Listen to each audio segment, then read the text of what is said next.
temos uma injustiça milenar contra o nosso espírito. Metemos o corpo na cama e o espírito que se arrume, né?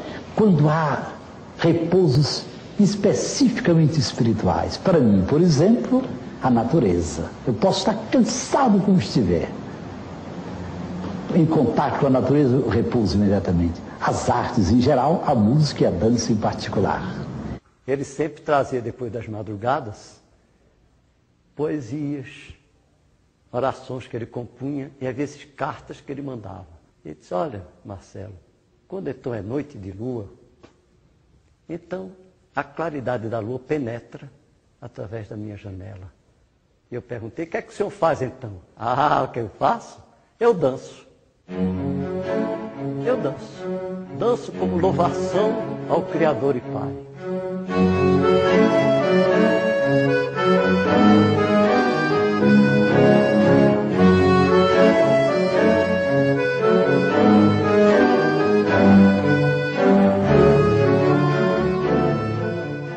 De toda a conferência, o que eu me recordo é de uma imagem que eu reputo extraordinária e revela muito a alma de Dom Helder. Ele disse que não gostava das velas artificiais. Há velas normais, de cera ou de outra coisa, e há um tipo de vela que nunca diminui o tamanho, porque ela é por dentro vem a vela, e à medida que ela vai sendo consumindo, aquela aparelho interno vai empurrando a vela. A vela fica sempre do mesmo tamanho. Ele disse: eu não gosto das velas artificiais, esse tipo de vela. Eu gosto mais da vela natural, aquele feita de cera, e gasta-se até o fim. No fim, o pavio ainda fica um pouco de pé no meio da cera derretida. E no fim, a cera derretida é que apaga o que resta da chama. Antes de mais nada, uma palavra que o Papa Paulo VI me perguntou ou me disse a respeito de Dom Helder. Em primeiro lugar, ele me perguntou assim, de chofre, sem nenhum motivo: o que o senhor acha de Dom Helder? Aí, eu chocado, diante do Papa, era a primeira vez que eu falava como arcebispo, e então eu disse: bem, para mim, Paulo VI, o Santo Padre, para mim ele é um místico e um poeta, um grande homem para o Brasil. O Papa me olhou com aquele olhar profundo dele e meio parado e disse assim: senhor arcebispo, a sua opinião é também a minha. Andei procurando um lugar onde morar.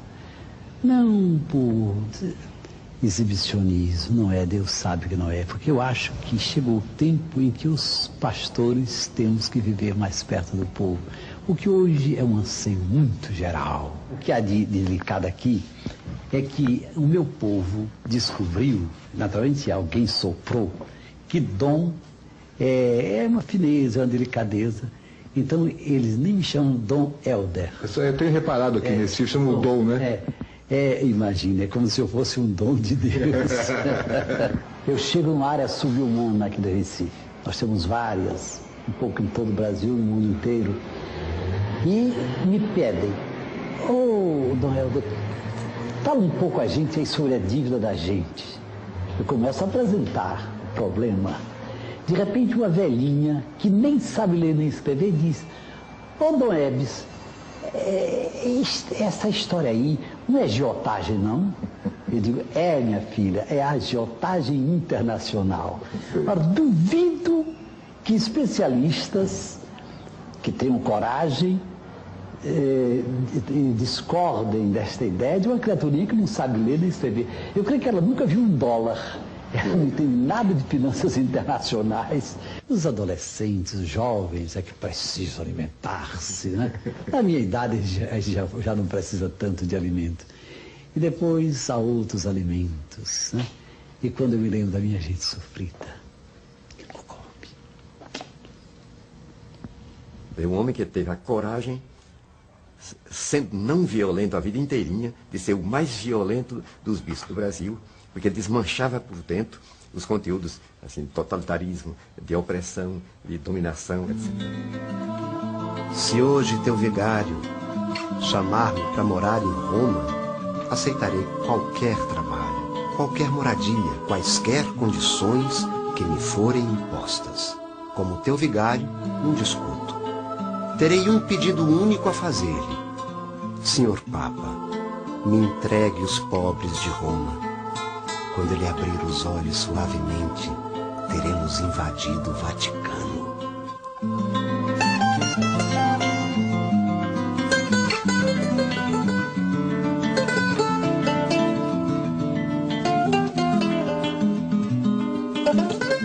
O seminário naquela época era a Universidade do Ceará.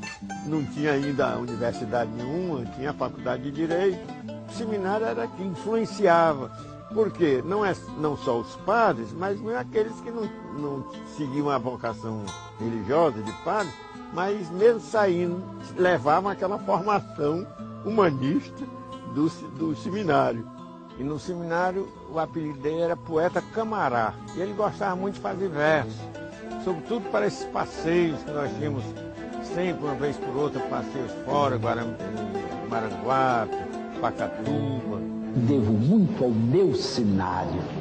Mas eu estudei o quê? Eu me ordenei em 1931, estudei no seminário em Fortaleza. Devo muito ao meu seminário. Agora, entrei no terreno social, os meus professores me ensinaram o que eles sabiam. Isto é, que o grande embate ia ser entre leste e oeste, entre capitalismo e comunismo, e que dos males o menor. Agora, então, eu saí do seminário com isso na cabeça. Quando vieram vindo movimentos, mesmo aqui no Brasil, com a ação integralista brasileira, que de um certo modo estava na mesma onda do que havia em Portugal, do que havia na Espanha, na Itália, na Alemanha, embora houvesse sempre da parte do fundador do integralismo a preocupação em dizer que ele não queria ser totalitário, queria... Bem, já seminarista, o Dom Helder começou a se envolver em movimentos, eu não diria exatamente políticos no sentido partidários, mas em movimentos sociais. Fundou-se naquela época no Ceará, ele fundou a Legião Cearense do Trabalho. A Legião Cearense do Trabalho começou a mobilizar gente para criar uma consciência de justiça social entre os trabalhadores do Estado. Então isso incomodou um pouco as autoridades do momento, que tinham muita ligação com a igreja, com Dom Manuel.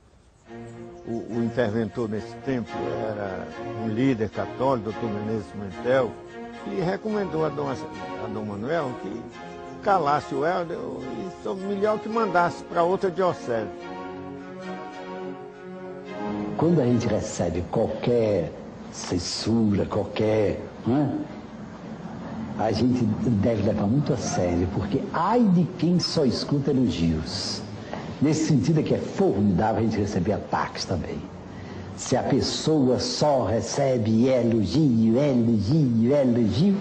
acaba acreditando que é alguma coisa. E ai de quem acredita no seu próprio valor. Então eu aprendi muito com esta anedota, que embora criado para outros, me foi aplicado muito na hora. Dizem que eu morri e que eu fui para o céu, direto. São Pedro me recebeu com muita alegria, disse, show, que alegria! Olha, até uma festa aí preparada com os amigos já aí dentro. E eu ficava lá sem me mover. Você vai estar pensando que tem algum papel para apresentar? Tem não, está tudo em ordem, pode ir entrando. Está a festa preparada lá dentro, estão esperando. E eu continuava sem me mover. Aí São Pedro começava a se inquietar com a história, isso é engraçado. Muita gente entra aqui, tão afobada para entrar, que eu já tenho tido necessidade de apanhar pessoas no corredor, já tenho trazido de volta. Você tem tudo para poder entrar, não há papel nenhum a apresentar, e fica aí nessa indecisão. Diz que aí eu olhava assim para um lado e para o outro e dizia, São Pedro, e a imprensa, São Pedro? É uma delícia essa história, é uma delícia. Mas agora, eu quero acrescentar, viu, que eu tenho tanta convicção de que é um perigo na pessoa acreditar no seu próprio valor, que quando eu vou entrando para um auditório, eu sei que é aquela multidão enorme, que vai haver muito aplauso, Eu, para me proteger da vaidade, que é muito humana, eu digo a Cristo: Senhor, nós somos um desde o batismo. É a tua entrada triunfal em Jerusalém. Eu serei teu jumentinho. Então eu entro à vontade, recebo aplauso.